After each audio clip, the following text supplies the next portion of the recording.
So here we got little Japan here, alright? So Japan was where Jiu-Jitsu became famous. In actuality, it started in Egypt, but they didn't make it famous in Egypt, right? They made it famous in Japan. How do you know that? Why did it become famous for? What were they protecting in Japan? Oh. Yeah, what were they protecting? Themselves. Okay, what else? Okay, you guys, so what did they call Jiu-Jitsu warriors back in Japan? Samurais, right. That's why it was made famous. So who was the samurai protecting? Yeah, that's close. There's more. The turtle. Yeah, what were they protecting? That's right, the emperor. Okay, so you got all these guys around him. And their jaw. Now part of Jiu-Jitsu was what they did last. Okay? Right? So have you ever seen a samurai before? Yes. How does it dress? In a black. In a black and red suit. Black and red suit. Does he have a helmet on? Yes. Yeah. Did he have all his protection on? Yes. Okay. Well, think about that, right? Look at all the protection that he had. So he had a horse. He had a sword. He had his bow. He was shooting stuff. You know, he had a samurai sword. He had everything, right? So he had all these weapons before he did Jiu-Jitsu. He had all these weapons. And when he lost all his weapons, right, then he had to do his Jiu-Jitsu, which was the last thing he had to do. So the same thing with you guys, right? The more you read, the more weapons you're going to have in your mind. The more education you're going to have. The less weapons you have in your mind, then the easier it is for me to defeat you. So the smarter you are, the better you're going to be. Okay? So it starts in Japan. Now there was a guy there named Okizaki, right? Focus the Brigadier Star. What's your name? Yes, you really can. I'm sorry? Yeah, focus his face on. Leave your bandana alone so you can focus. Whatever it is, leave it alone. And you backhands a lot, I see. Stop that. Okay? Right? I'm here to help you. Okay? So guys, so there was a guy named Okizaki, right? And he lived in Japan and he learned an old style of Jiu-Jitsu called Kodokan Jiu-Jitsu. And Kodokan Jiu-Jitsu is an old style of Jiu-Jitsu. So he moved from Japan to a country called Hawaii. Anybody been to Hawaii before? No. Hawaii is about, where's Hawaii to? In the Atlantic Ocean or the Pacific Ocean? Pacific. Oh, you guys are alright. You guys are alright. So yeah, so Hawaii looks like a little island like Bermuda, but a lot bigger than Bermuda. But Hawaii is right here. So Japan is here, and he came all the way over to Hawaii. Alright? And when he came to live in Hawaii, there was a gentleman by the name of Wally J.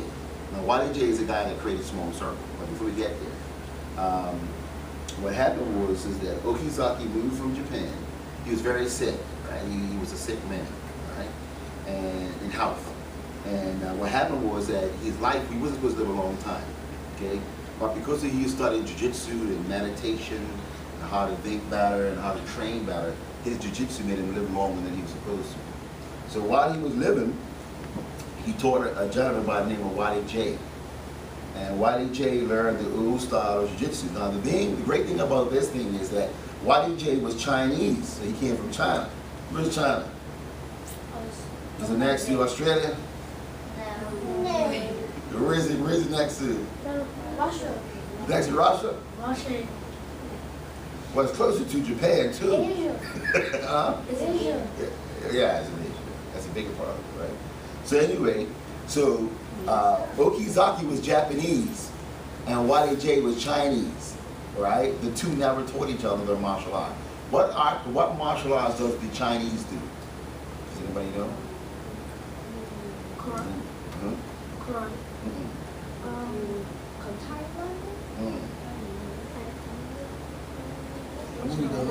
Don't be so shy.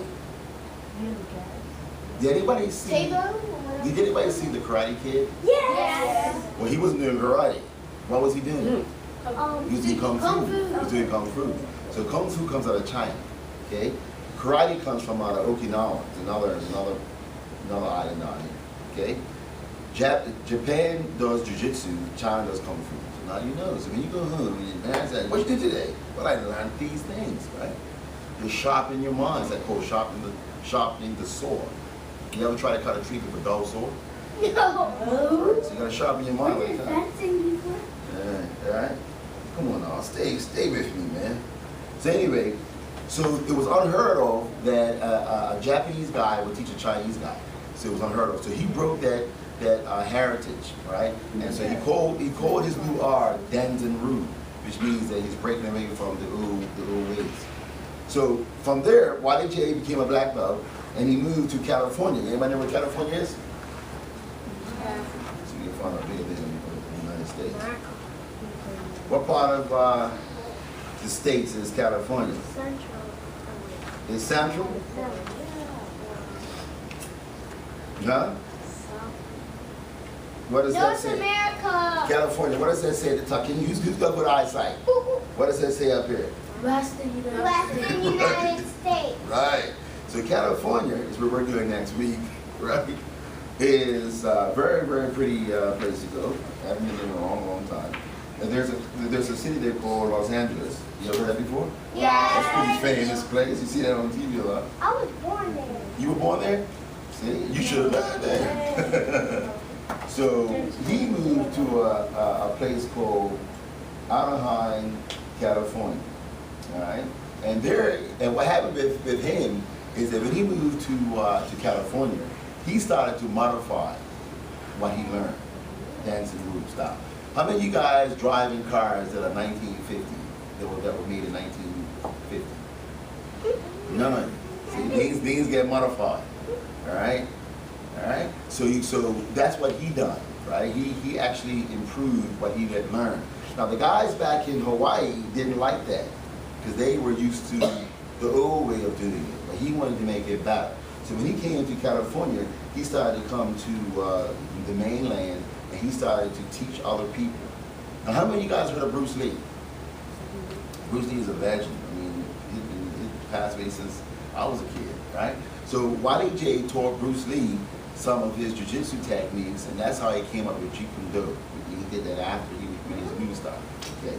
So what happened is now Wally J taught a lot of people, right? He taught a lot of people, and he actually became a judo coach and became a coach in America. They all became champions. They all went to South Africa and all that kind of stuff and performed. Now how I come into the picture is that Wally J used to travel all over the United States, and there was a gentleman. I'm gonna go backwards. There was a gentleman by the name of Sensei Ed Mallah, who's on the East Coast, and he's in Boston, which is where I said earlier that I got my black belt. Right? So he's way up here in Boston, which is anybody here been to Boston before? Okay, that's cool in a minute. So what Wally J used to do, Wally J used to go all over the U.S. and he used to do seminars teaching people about small circle jiu-jitsu and the way that he did it. Because he modified his Kodokan jiu-jitsu from Japan. So so this guy, Sensei Mallah, became one of his inheritors to small circle jiu-jitsu. Now, how Bermuda comes into play is that I had a sensei who, at the time, we thought that he was certified black belt, and he wasn't. So I traveled to Boston to find out more information about the small circle jiu-jitsu, and Sensei Malala taught me, right? And that's how I came to Bermuda. So it's been all over the world, right?